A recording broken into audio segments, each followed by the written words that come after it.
क्या आप जानते हैं कि शूद्र कौन है? आप यही कहेंगे कि दलित वर्गीय के लोग ही को शूद्र कहा जाता है, लेकिन सच्चाई ये नहीं, सच्चाई कुछ और है। आप जानना चाहते हैं इस वीडियो को बिना स्क्रिप्ट किए लास्ट तक देखते रहिएगा। हम ये नहीं कहेंगे कि वीडियो देखने के बाद आपको सब कुछ पता चल जाएगा, लेकिन इतना ज़रूर कहूँगा कि आप बहुत कुछ जान जाएंगे कि आखिर में शूद्र है कौन।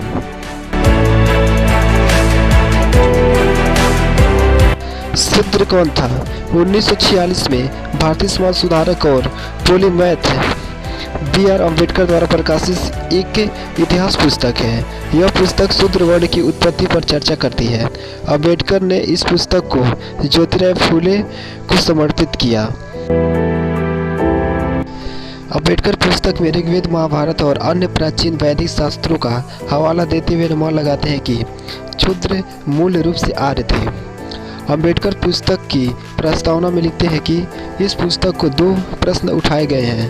पहला, शूद्र कौन है, और दूसरा है वे इंडो आर्य समाज, और चौथा वर्ण कैसे बने। पहला था कि शूद्र और जाति के आर्य समुदायों में से एक थे।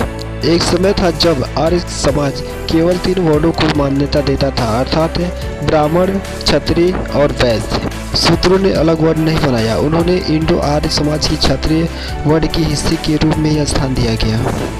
शूद्र राजाओं और ब्राह्मणों के बीच में निरंतर झगड़ा होता था, जिसमें ब्राह्मणों को कई अत्याचारों और अपमानों के अधीन किया जाता था। शूद्रों के अत्याचारों से उत्पन्न लापरवाही के परिणाम स्वरूप ब्राह्मणों ने शूद्रों का उपनयन करने से इनकार कर दिया। उपनयन से इनकार करने के कारण शूद्र जो क्षत्रिय थे सामाजिक रूप से अपमानित हो गए, वैश्य के पद से नीचे गिर गए, और इस प्रकार चौथे वर्ण का निर्माण हुआ। महत्वपूर्ण रूप से अम्बेडकर कहते हैं कि हिंदू समाज में शूद्र प्राचीन इंडो आर्य समाज के शूद्रों से पूरी तरह अलग है। आम गलत साधना है कि दोनों वंश के संदर्भ में संबंधित है। इस तथ्य से उपजी है कि लोग मानते हैं कि शूद्र शब्द का हिंदू और इंडो आर्य अर्थ एक ही है, जबकि वास्तव में भिन्न है। इंडो आर्य समाज में यह शब्द लोगों की एक विशेष जाति के संदर्भित करता है, जबकि हिंदू समाज में यह शब्द कम सामाजिक स्थिति वाले व्यक्तियों पर लागू होता है, जिन्हें असंस्कृत माना जाता है। अम्बेडकर का दावा है कि हिंदू आर्यों में शब्द का प्रयोग गलत है, क्योंकि यह गलत तरीके से उन्हें भारतीय आर्य समाज के लोगों और संस्कृति से जोड़ता है, जिन्होंने ब्राह्मणों को अपमानित करने जैसे गलत काम किया। अम्बेडकर ने आर्य जाति के सिद्धांतों पर भी चर्चा की और पुस्तक में भारत आर्य प्रस्तावना सिद्धांत को खारिज कर दिया।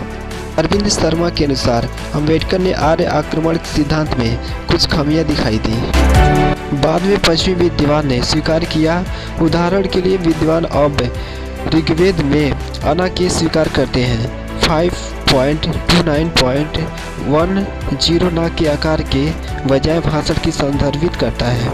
अम्बेडकर ने इस आधुनिक दृष्टिकोण का अनुमान यह कहकर लगाया कि अनासा शब्द की 2 मुख्य समझ है। प्रोफेसर मैक्स मूलर द्वारा पहला एक नासा के रूप में पढ़ा जाता है और एक स्पॉट नाक या बिल्कुल भी नाक नहीं होने का उल्लेख करता है, जबकि साधारणाचार्य द्वारा दूसरा अन्य नाश्ता के रूप में पढ़ा जाता है और मुख्य की कमी या अच्छे भाषण की कमी को संदर्भित करता है। यह भी अम्बेडकर स्वीकार करते हैं कि प्रोफेसर मुकल का स्मरण इस विश्वास का समर्थन करता है कि देसी और आर्य अलग अलग नस्लों के थे।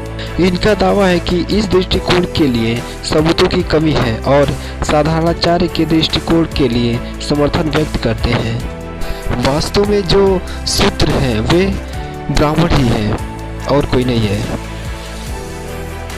बाकी हमारा ये प्रयास कैसा लगा आप सबको कमेंट करके जरूर बताइएगा। जय भीम, जय भारत, जय हिंद। फिर मिलते हैं किसी नए वीडियो के साथ।